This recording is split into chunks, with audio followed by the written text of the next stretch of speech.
Assalamualaikum warahmatullahi wabarakatuh. Perkenalkan, nama saya Fitri Wulandari, NIM D1A021416. Saya dari kelas Hukum Administrasi Negara F1. Di sini saya akan menjelaskan dasar-dasar hukum deskripsi dan bagaimana kalau ada kesalahan kebijakan pemerintah dalam melaksanakan tugasnya. Stay tune guys! Jadi yang pertama saya akan menjelaskan dasar hukum deskripsi. Apa sih deskripsi itu?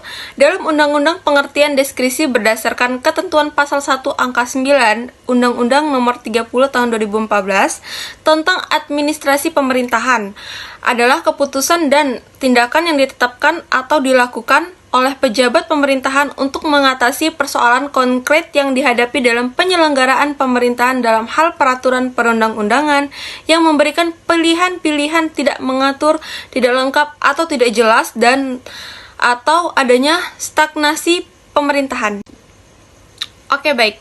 Di sini pasti banyak yang bertanya-tanya, deskripsi diatur di mana dan menerapkan apa oleh pemerintahan. Oke, dalam pengaplikasiannya, pejabat pemerintahan tidak boleh menerapkan deskripsi secara serampangan, hanya untuk kepentingan pribadi ataupun golongan. Peraturan mengenai deskripsi diatur dalam Undang-Undang Nomor 30 Tahun 2014 tentang Administrasi Pemerintahan. Pasti banyak yang bertanya, kapan sih deskripsi itu bisa dilakukan? Oke, biasanya deskripsi digunakan ketika suatu permasalahan membutuhkan suatu penanganan yang cepat. Sementara peraturan atau dasar hukum yang mengatur tentang permasalahan tersebut belum dibentuk sehingga administrasi negara diberikan kewenangan untuk mengeluarkan deskripsi tersebut. Oke, tadi saya telah menjelaskan tentang dasar hukum deskripsi dengan kapan ditetapkannya dan pengertian deskripsi, terus diatur di mana deskripsi tersebut. Sekarang kita lanjut ke bagaimana kalau ada kesalahan kebijakan pemerintah. Di sini saya akan menjelaskan sedikit apa yang dimaksud dari kebijakan pemerintahan. Jadi, kebijakan pemerintahan adalah serangkaian tindakan yang dipilih dan diaplikasikan secara sah oleh pemerintah atau negara kepada seluruh anggota masyarakat untuk memecahkan masalah yang dihadapi guna mencapai tujuan tertentu demi kepentingan masyarakat seluruhnya. Itu pengertian dari kebijakan pemerintahan.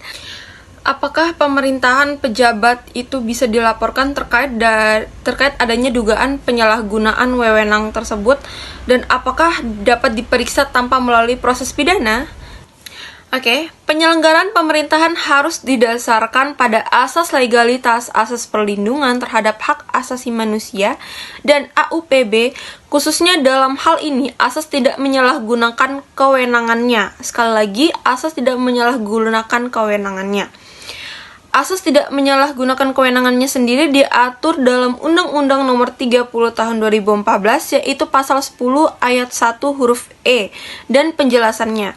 Asas ini mewajibkan setiap badan atau pejabat pemerintahan untuk tidak menggunakan kewenangannya untuk kepentingan pribadi atau kepentingan yang lain dan tidak sesuai dengan tujuan pemberian kewenangan tersebut, tidak melampaui, tidak menyalahgunakan, atau tidak mencampur adukan kewenangan.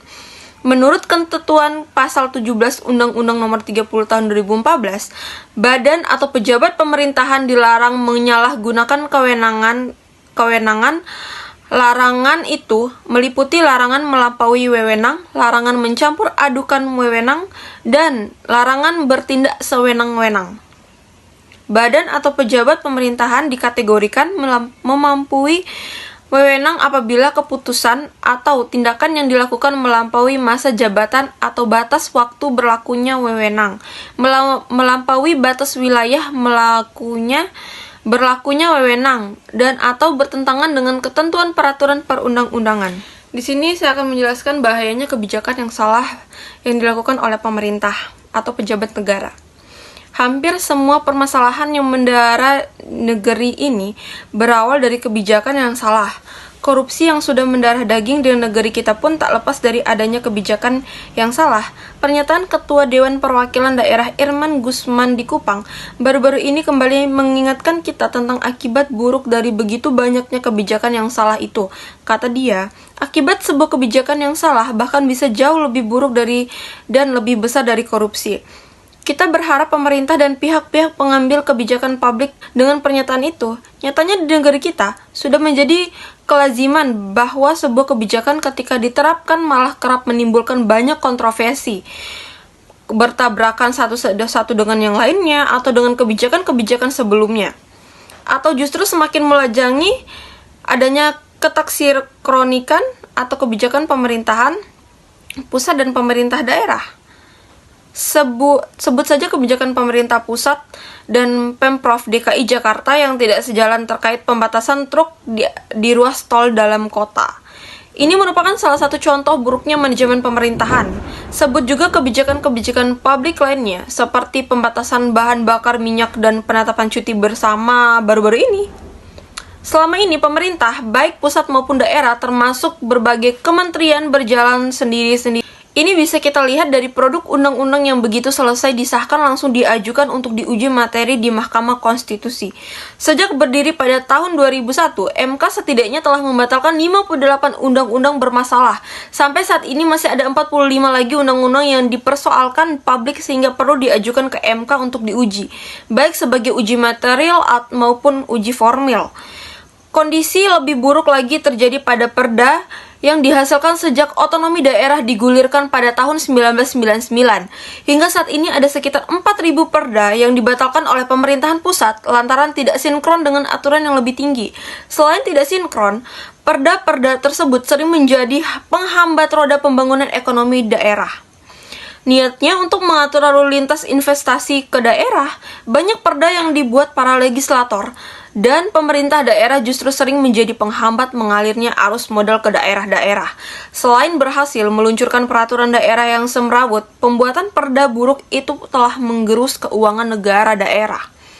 Yang begitu besar, katakan bila sebuah perda menghabiskan anggaran 300 juta, berarti sekitaran 15 triliun habis untuk pembuatan 4.000 perda yang mubazir itu. Oke, sekian dari penjelasan dari saya tentang dasar-dasar hukum deskripsi dan bagaimana kalau ada kesalahan kebijakan pemerintah dalam menyalahgunakan kewenangannya dan kebijakan yang salah dalam melakukan tugas-tugasnya. Sekian, wassalamualaikum warahmatullahi wabarakatuh.